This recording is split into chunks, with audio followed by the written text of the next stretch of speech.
Be warned, this video will contain spoilers. Another season of Rick and Morty may be wrapped up, but the emotional weight it leaves behind is still lingering, and for good reason.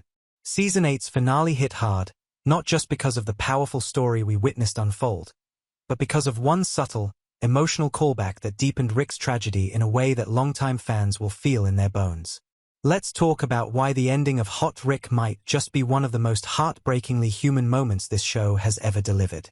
The finale dives deep into Beth's psyche, quite literally, as memory Rick infiltrates her mind.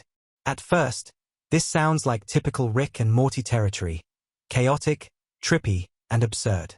But as Beth's memories start to gain sentience, things take a darker turn. Her mental world begins to unravel, and so does her emotional stability.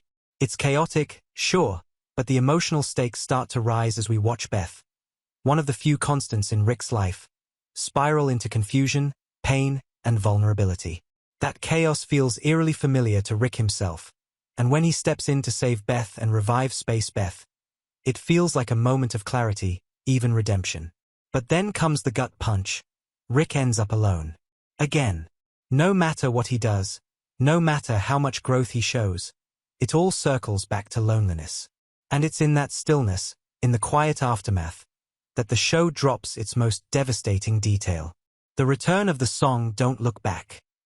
For those who missed it, this isn't the first time we've heard that song.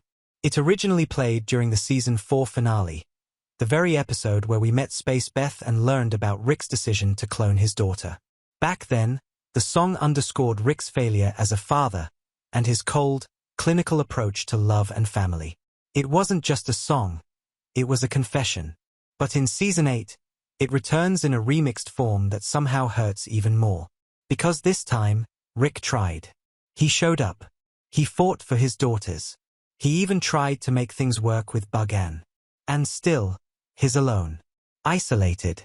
Sitting in his car with nothing but that haunting melody to keep him company. The lyrics? I know you tried your best. It's a simple line, but for Rick, that's everything. That's the tragedy. Because Rick did try, and the universe didn't reward him. The song urges him, and us, not to look back. But how do you not look back when all your pain lives there? When every mistake, every regret, and every lost relationship is still echoing in your mind? This track doesn't just reinforce Rick's pain, it reminds us of Diane. Of the original fracture that's never fully healed. Of a father who built walls so high even he couldn't climb over them anymore. Diane's version of Don't Look Back in this episode isn't just a musical cue, it's a ghost. A reminder of what Rick lost, and what is still trying to fix decades too late. Rick and Beth's relationship has always been the most emotionally charged in the series. Cloning his daughter wasn't a solution, it was a symptom. A desperate move by someone who couldn't bear to lose another piece of himself. And now, with this song tying those threads together, from Space Beth's introduction to this season's heartbreaking conclusion, we're left staring at a man who, for all his genius, still hasn't figured out how to love without hurting someone in the process. What did you think of the finale? Did the return of Don't Look Back hit you as hard as it hit us? Drop your thoughts in the comments. I want to hear how this episode landed with you. Was it Rick's most tragic moment yet? Or do you think there's still hope for him in Season 9? Let's talk.